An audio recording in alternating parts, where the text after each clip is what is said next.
안녕하세요. 9월 4일 수요일입니다. 오늘은 로마서 8장 18절입니다.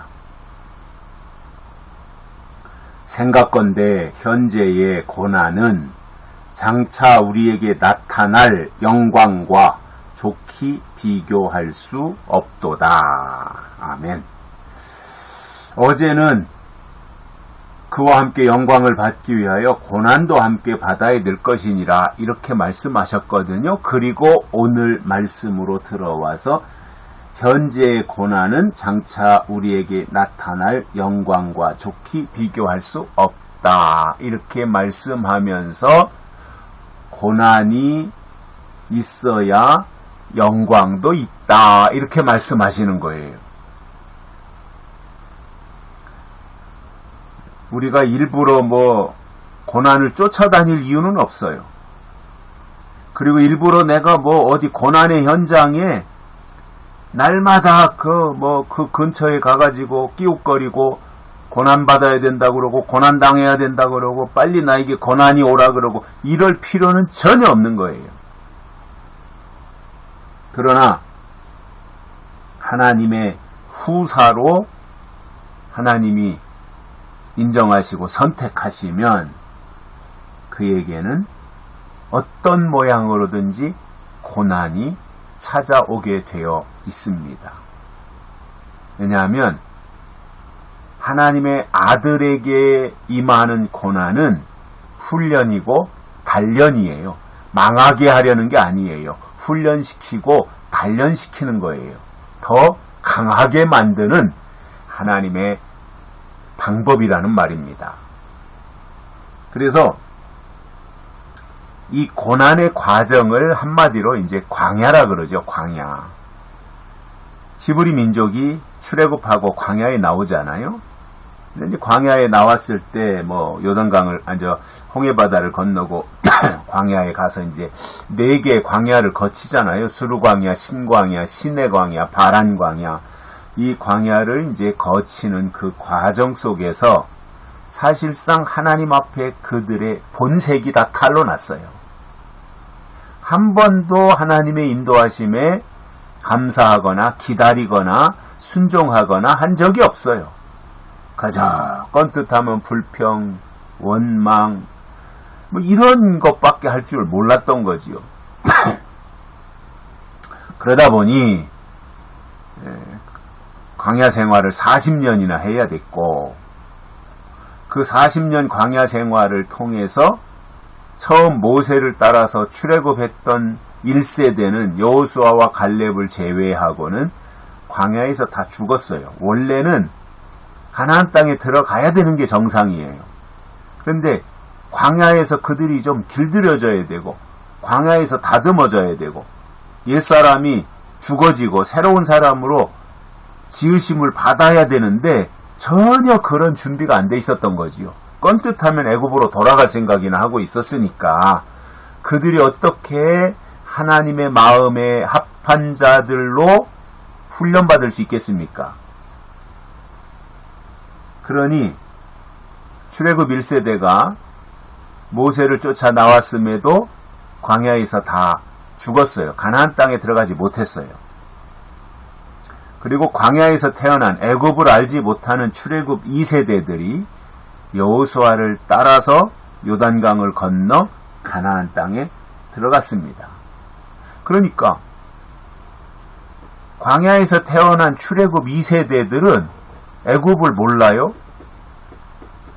그리고 자기들이 딱히 잘못한 것도 별로 없는데 자기 선조들, 자기 조상들 모세를 따라서 출애굽했던 그 사람들이 광야에 나와서 껌뜻하면 원망하고 불평하고 이 모세의 권위에 도전하고 했던 그 조상들 때문에 2세들은 애매하게 고난받았는데 그러한 고난이 결국은 가나안 땅에 들어가는 유익이 되었던 거지요.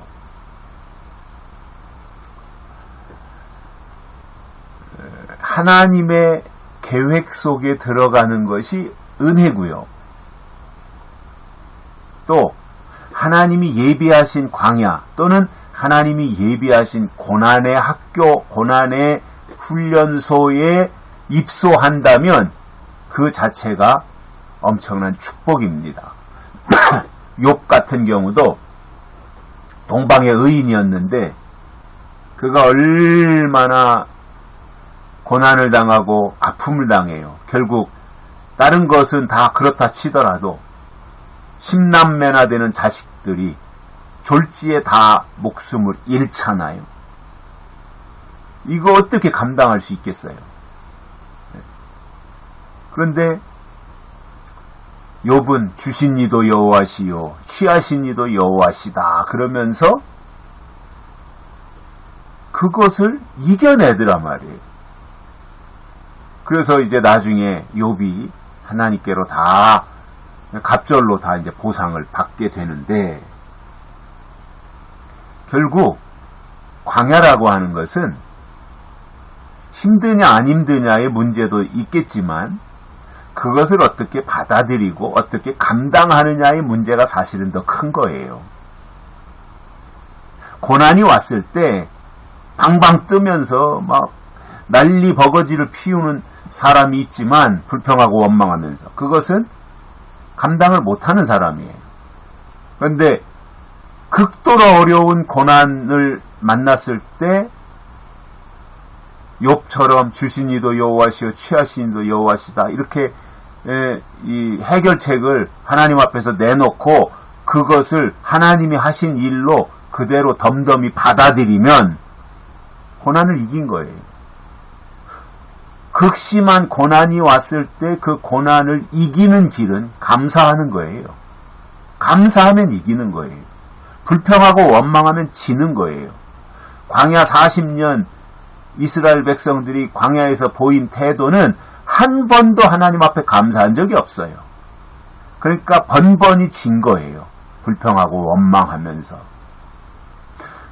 그리고 그러한 그 고난의 값을 2세들에게 그대로 고스란히 전가시켜줘가지고 애매한 고난을 2세들이 광야에서 당했지만 그들은 애굽을 몰랐기 때문에 가나안을 기대하는 가운데서 희망 섞인 고난을 당했을 것이라고 저는 생각을 합니다. 그래서 현재 당하는 고난이라고 하는 거, 사람이 감당할 시험밖에는 하나님이 허락지 아니한다고 하셨으니 감당할 만하다고 하나님이 생각하셨기 때문에 그 고난을 주신 거지 않겠어요? 그러면 감당해야 되는데 그렇지 못할 때 하나님은 실망하시고 그를 불합격시키는 거지요. 너는 그릇이 그것밖에 안 되는구나 하고 하나님이 이제 외면하시는 거지요. 그래서 고난당할 때가 사실은 내 믿음을 하나님께 보여드릴 순간인 거예요. 어려움 속에서 오히려 내 인격이 다듬어지는 거고요. 신앙이 완성되는 거예요. 바울은 현재의 고난은 장차 우리에게 나타날 영광과 좋게 비교할 수 없도다. 영광과 고난을 비교하면 영광이 고난보다 수십 배, 수백 배 더 크다는 겁니다. 그러니까 고난을 감당해야 한다라는 겁니다. 어떤 방향에서 고난이 올지 우리는 몰라요. 그리고 또 다 사람마다 고난의 차이는 있어요. 그러나 어떤 모양으로든지 하나님이 주신 믿음의 고난, 아들 되기 위한 고난이 왔을 때 그것을 믿음으로, 감사함으로 극복해낸다면 하나님이 그를 기뻐할 것입니다. 여기까지 하겠습니다. 고맙습니다.